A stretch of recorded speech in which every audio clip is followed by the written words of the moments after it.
In life, we all encounter obstacles, and those obstacles come in all different shapes, sizes, and forms. The question is, how do we handle those obstacles? Do we attack them head on, or do we allow them to make us quit? Welcome to the No Quit Living podcast, where we aim to motivate and inspire listeners to never give up on themselves, their dreams, or their goals.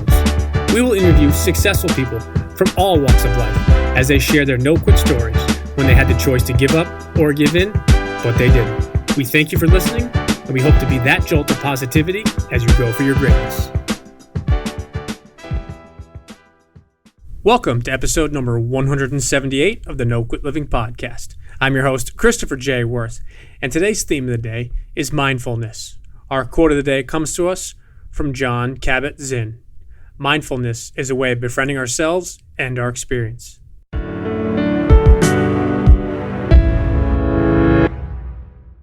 Today's episode is sponsored by the good people over at West Fair Communications, who publish the Westchester County Business Journal and the Fairfield County Business Journal. These newspapers do a wonderful job in covering all aspects of the business world within two of the most influential markets in the New York metropolitan area.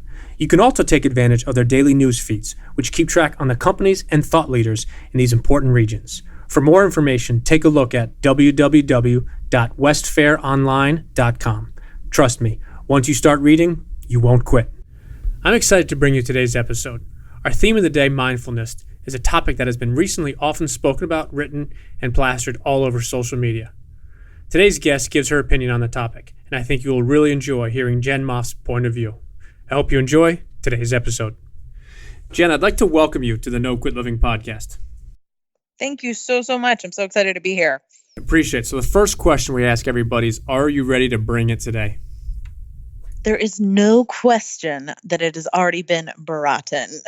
I like it. It. Awesome. So before we went live, we spoke that the number one objective of our show is to motivate and inspire our listeners to never give up. I was curious if you have either a personal or professional story where you could have given up or given in, but you didn't, and you kept on going.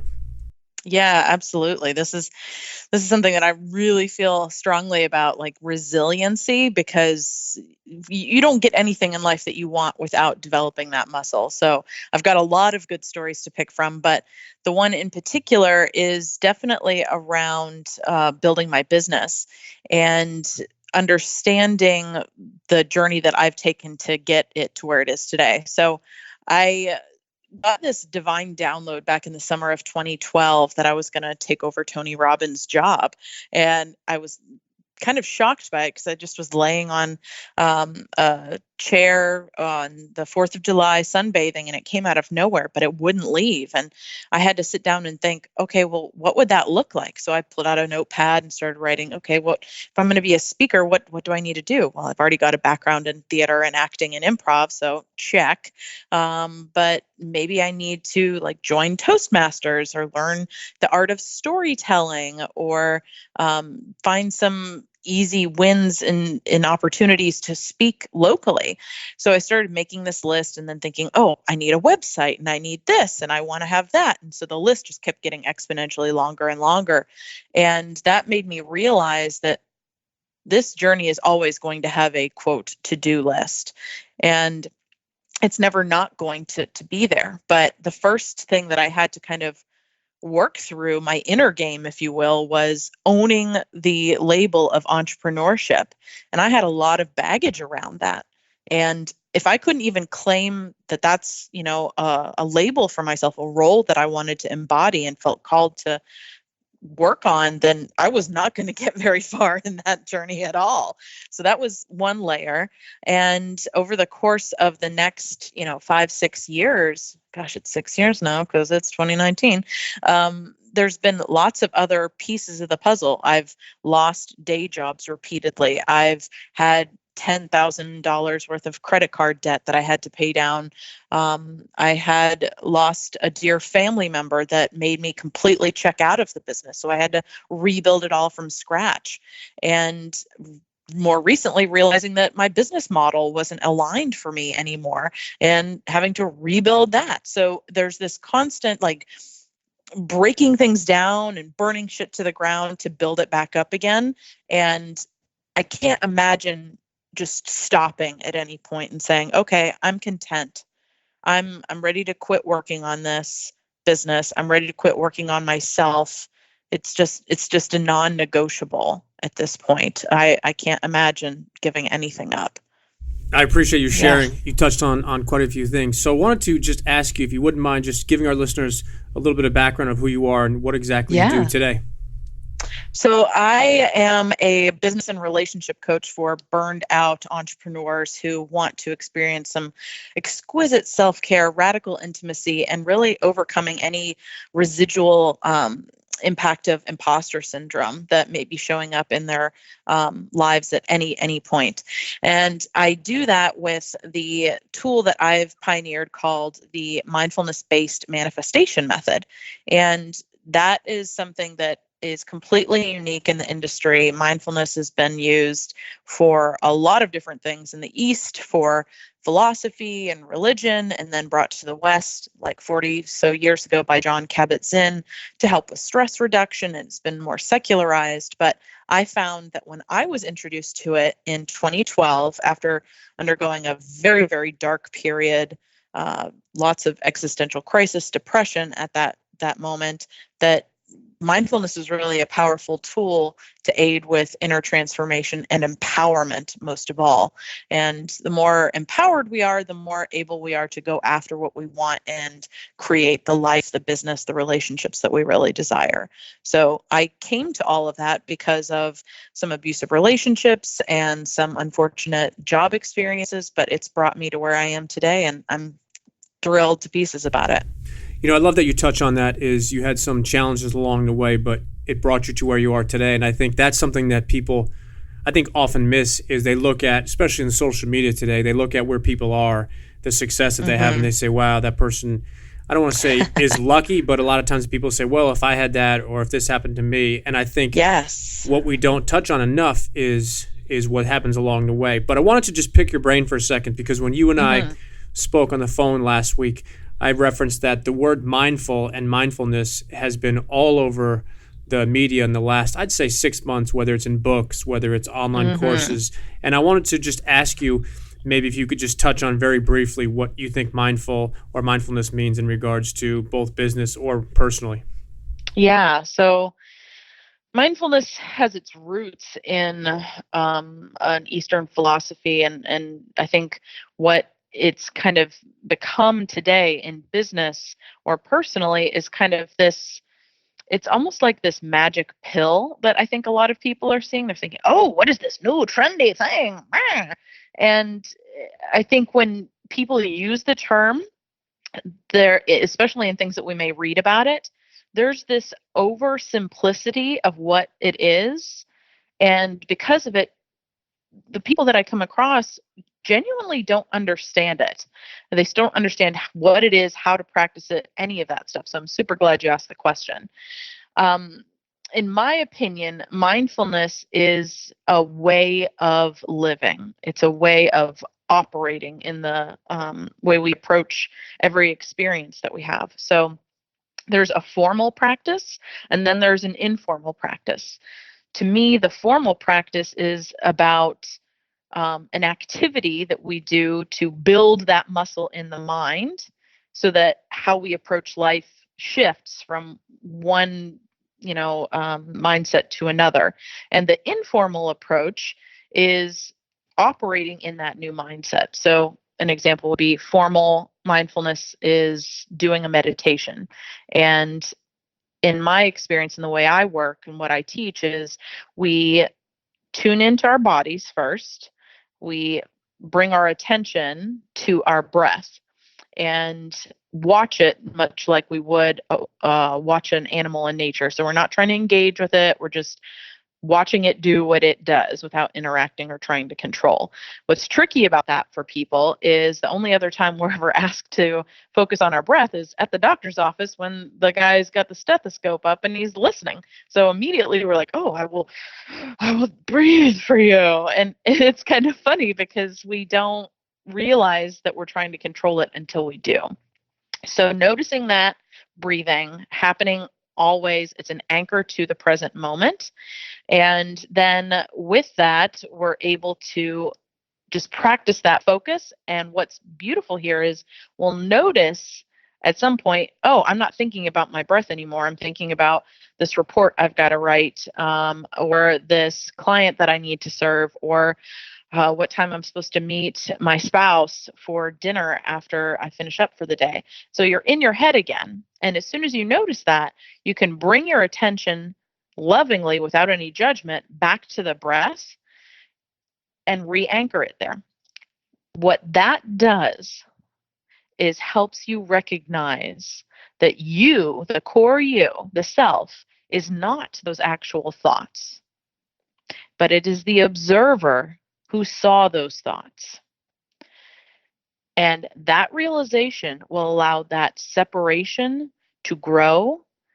And once there is not a buy-in to whatever it is that we're thinking as being true, because it is now noticed that it's separate from us, we can instantly diffuse any negative thoughts, any false programming, any patterns that keep us stuck in like the shame, blame, guilt modes, or self-sabotage thinking, anything like that. It's incredible what it has the power to do for any success that you want in your business, any beliefs that keep you at like a plateau in your sales goals, or in your personal life with anything related to how you respond to conflict even. So that's what I see mindfulness actually doing. I refer to that actually as my own kind of brand of mindfulness is magical mindfulness, because it is really magical how powerful it is. That's exactly how I was going to define it, so I'm glad I asked you the question. That's awesome. So one of the things we often talk about, not only on our show, but throughout our company and speaking we do, is the idea or the concept of paying it forward. Just wanted to pick your brain in regards to what's the difference you feel between quote unquote paying it forward and mindfulness or being mindful? To me, paying it forward is something completely actually separate from mindfulness, the way that I see mindfulness. So to explain, I'd need to kind of unpack how I view paying it forward. Paying it forward, I think, can manifest in a couple of different ways. But ultimately, it's about taking parts of yourself that you have learned, that you've gleaned, that you now can do, opportunities that you've had, and without requesting something back from someone or something else, providing either information or a resource or a tool or insight to someone or something, so that it benefits them in maybe a way that you've received. So, for example, in my own life, when I was first starting the business, I happened to get connected with a huge Facebook group that was in its infancy, and everyone was so supportive of each other, whatever we were building and dreaming about. And one woman who's been a blogger for years, like professionally, she's published, she got on the phone, actually I think it was Zoom, with me and showed me how to use MailChimp. She like helped me set everything up, and it was super complicated to me, and I thanked her so much, and she didn't ask for anything for it. She just said, I was in the same boat, somebody helped me, so I wanted to pay it forward and help somebody else. And I took that to heart, and I've since done similar things for other people, teaching them how to use certain technology tools that they weren't comfortable with or they were new to experiencing. I think the key for me about paying it forward is to make sure that it's never done out of fear, out of guilt, or obligation. And as a second layer to that, making sure that it's something that I feel guided to actually do, that I'm equipped to help with, and it's easy for me. So like the thing that I helped somebody else with, I taught them how to use Asana, the project management tool, because it was super easy for me. I enjoy teaching. That's something that's kind of a natural gift for me. So that's a way that I can pay forward something that someone did for me to somebody else. Does that make sense? No, I love it. And I think it's such a good question, because there is no right or wrong answer, which leads me actually to my next question is, how do you personally define, or what does success look like or feel like for you? I love this question. I have a workbook actually that we have a whole section on creating your own success statement. And for me, what success looks like shifts, and I like to check back in with myself about it. But for right now, the main things that I know that are constant, that will never change about success, is for me to be successful, I need to be putting forth effort towards something. And I also need to be 100% within integrity and aligned within myself. If I ever find myself kind of doing something to people please or fall into perfectionist things, that's not me being successful at being myself. And I don't believe that I can be successful in relationship to people, in my life, in my business, unless I'm completely me. So I think that's the foundational piece of success for me. There's other layers that shift for sure. No, I definitely think that's so accurate in regards to how you operate both your business as well as personally. Now, maybe an interesting question for you, but if you had to define yourself and you could only use one word, what would that word be? Badass. Now, is that officially one word or two? I write it as one word, so I'm arguing one word. All right, we're going with one, and I think that's a good word for you. One of the things that we've identified probably in the last 6 to 10 months on our show quite a bit is the concept of a morning routine, and I was curious if you have either a morning or a daily routine that you swear by. Oh, yes, I do. This is something also in about the same amount of time that I've really tried to hone. My morning routine actually starts at night, because if I do not get to bed at a decent time, my whole morning is screwed. So my morning routine starts with my bedtime and making sure I get between like 7 and 8 hours of sleep. Any more than that, and I could just sleep the rest of the day away. Anything less than that, and I'm going to end up having a nap later on. And I don't want that. So that's the beginning of it. From there, as soon as I get up, I have a journal that I keep by my bed. I actually use the Best Self Planner right now, and I document like 3 things that I'm grateful for as soon as I wake up. And then from there, I do a HAR practice, mantra meditation for abundance. I do that anywhere from 5 to 11 minutes. And then I do a little workout. It could be dancing one day. It could be ballet one day. It could be just some sort of like DVD thing that I have. I've got a couple of different things, but I really like to change it up. And I don't think about it as working out. I think about it as what I've called moving a mood.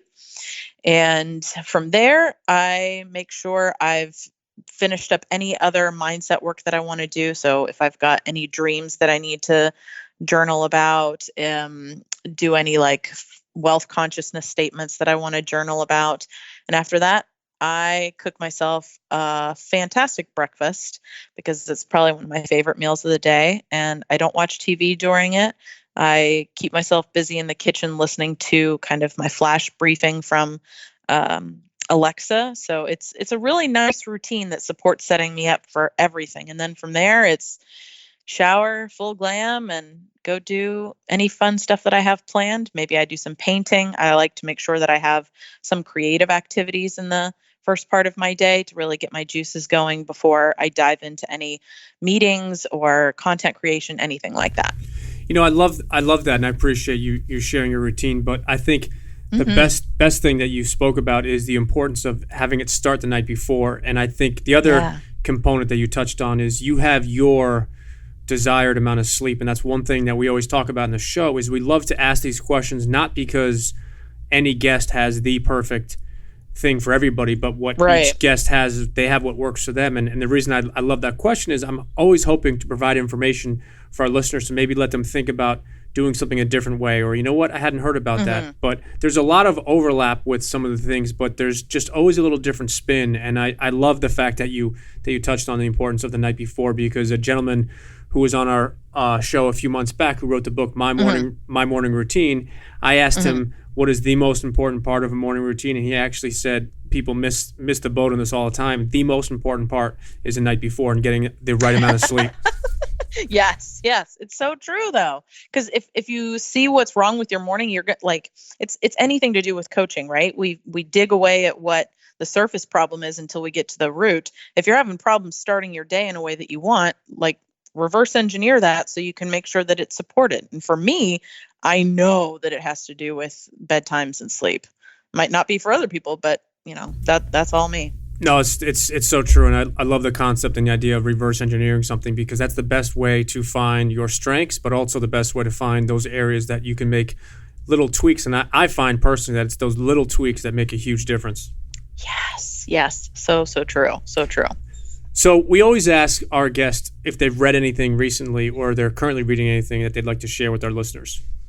I just finished 2 days ago. I think I just started a new book last night, but I just finished a book by Alison Armstrong called The Keys to the Kingdom.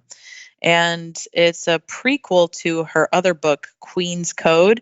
And it's all about relating to men in a way that really meets them where they are, as they are, for who they are, as women. No, pardon me, that might sound a little weird, but like meeting men where they are as men and doing so from the place of, a very feminine, balanced, um, with our masculine, feminine perspective. So I thought it was a fantastic book. Talks interestingly about like the stages of development that men go through and what motivates them during different stages and how best to support men when they're in those stages. And I very quickly can see how those things kind of manifest in some of the relationships I've had in different periods of my life, as well as like with relatives that I still have relationships with, friends that I have relationships with. And I was able to test some of it out over the holidays around my family when I was visiting them in Florida. And it made the world of difference. And it's a fantastic book. Highly recommend. No, I appreciate that. And wanted to ask you a question. If you could go back and give the 20-year-old version of yourself one piece of advice, what would that advice be? Oh, 20-year-old Jen, bless her heart. I would say, Jen, start doing the things you desire now and fuck anybody else's ideas of what's right. I like that. We are a PG show, so we will edit out that last word. But I think that's good advice, because it's something that you think about later on in life in regards to starting something earlier. And I think a lot of times, I don't know if we follow someone else's image or where they want us to go, but a lot of times I think we fall into the trap of what we're supposed to do as opposed to what we really truly want to do. Yeah, absolutely. Absolutely. That's like the article that was written years ago, the top 5 regrets of the dying. And that was one of the catalysts for me in making a lot of changes. Was I identified with all 5 of those things now. So I was like, I'm not on my deathbed. Why am I feeling like this? Things need to change for sure. No, and I love that. And I actually read an article probably a year or two ago, and it just talked specifically about, and I forget where in the country it was, but it was a senior center and people that were in their last stages of their life. And they did a large study, and I think they interviewed a couple hundred people. And nobody said that they wanted to work more and they spent more time in the office. It was always the things that they wish they had done more of. So I think that goes definitely hand in hand with that. Yeah, absolutely. Absolutely. So if I could grant you a magical dinner and you could have dinner with anybody, dead or alive, who would it be and why? This is quite an opportunity. I would say, I think it's kind of stereotypical, but it's stereotypical for a reason. I think I'd like to sit down with Oprah.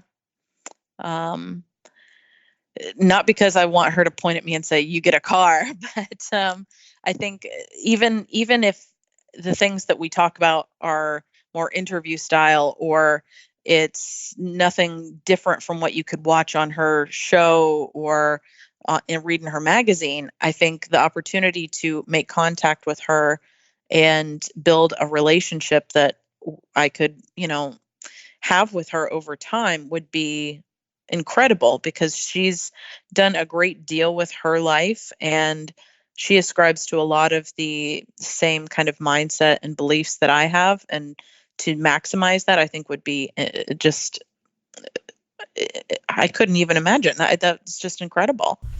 No, she's an incredible woman, and she has some amazing quotes in regards to how she herself has and has not looked at failure throughout her life, and I think it would be quite an interesting dinner.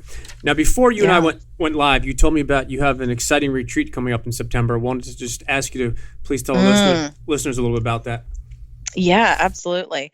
So I have a background in theater and performance and improv, but I'm also in another life worked very, very heavily in like the learning and development space and training. And I love both of those things tremendously. So it's a great opportunity for me to tap into those things by putting out this retreat in 2019, looking at mid-September or so. And it's going to focus on relationships, but not in like the traditional sense of, oh, this is where you come if you want to learn how to better connect with your spouse. That's not what this is. This is a deeper, more soulful relationship to the word. And what I mean by that is everything that we experience is a relationship. So we have a relationship to money. We have a relationship to our business, to ourselves, and then therefore to other people as well. So if we look at everything as being through this lens of relationships and how we relate to it, we have an incredible opportunity to deepen and transform things that aren't working for us and redefine what our relationship is to those very things. So it's probably going to be a hybrid model. I'm super thrilled to have some guest speakers coming in, some panel discussions, very experiential, and I'm just over the moon excited about it. So I'm just, I can't stop talking about it. I'll stop. Yeah, no, I don't. You don't really sound excited about it. I don't think you should do it. I probably shouldn't. You're right. I'll listen to you. So on the back of all of our T-shirts and everything, we always have #accountability. I just wanted to ask you, what does the word accountability mean to you? Oh, this is perfect. I was talking about this with my coach yesterday, the day before, today. Accountability is, it's the way that I look at it is that there's an accountability to others, there's an accountability to self, and we can't be able to accomplish anything in life if we don't hold ourselves accountable. And really what that means is it kind of goes back to that being in integrity with your true self. If you're out of integrity, then things aren't going to happen easily for you. There's going to be a lot of pushing, a lot of striving, a lot of struggling. And so the first opportunity we have to get back in integrity with ourselves and alignment is to hold ourselves accountable to what we really want, what we really need. And that really starts with awareness. So it's a multifaceted thing about knowing yourselves, giving yourself permission for certain things, and then saying, I'm not going to tolerate less than X. And then from there, then you can either hold other people accountable to what they are desiring for themselves. You can be held accountable by other people in terms of your goals. And it looks different for everybody and how someone else might be able to support you in holding you accountable. And I like to operate from pleasure rather than a pain incentive. So tying my accountability for goal setting, for example, to things that light me up and excite me, as opposed to, oh, you didn't do this, therefore, like the mighty smiter comes down. So I think that's really important in my relationship to accountability. No, and I think that's so important that you touched on the fact that it is individual, and how I look at it and what it means to me is different from others, just like the question about success. Mm-hmm. Yeah. So I wanted to ask you, what's the best way for our listeners to connect or follow you, but also for any of the listeners that are interested in your retreat, what's the best way for them to find out more about that as well? Yeah, absolutely. So I work mainly on Facebook and Instagram. That's the place you can find me social wise. Both of them are at the Jen, Jen, Moff, Moff. And my website for speaking and corporate engagements and things is thejenmoff.com. The mindfulness related stuff you can find at magicalmindfulness.com. And as far as the retreat is concerned, the best place for information about that, I have a private Facebook group that I share everything initially with them first. So if you want to know about upcoming things like that retreat, the best thing you can do is to join the group. And there's a link to my group on my Facebook page. I don't give the name because the name is actually literally in the process of being changed for the group. So best way you can join the group is to go to my Facebook page and click the button to visit group. Awesome. And then before we let you go, I wanted to ask if you have any parting words you'd like to leave with our listeners. In the words of Dr. Seuss, be who you are and say what you feel, because because those that mind don't matter and those that matter don't mind. I like it.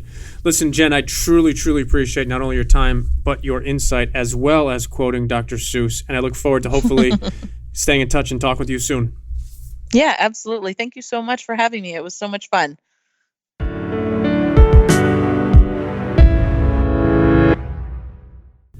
Thank you for listening to episode number 178. I'm really glad that Jen shared her perspective on mindfulness, accountability, and paying it forward during today's episode. As I thoroughly enjoyed listening to and trying to understand other people's perspectives, today's episode was no different. A word that Jen used quite a few times throughout today's show was integrity. Although I often hear this word, when our interview was finished, I wanted to look up the actual definition. According to dictionary.com, integrity means adherence to moral and ethical principles, soundness of moral character, honesty.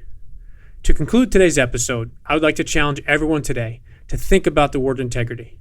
To me, it means staying true to myself and my principles. It doesn't mean perfection or never making a mistake or a poor decision. But what does the word integrity mean to you? As you go for your greatness today, be true to yourself and what you truly want and feel that you deserve. And lastly, to our listeners, thank you. We truly appreciate your time, and we hope our episodes inspire you to keep on attacking life and never giving up. To quote Dr. Norman Vincent Peale, it's always too early to quit.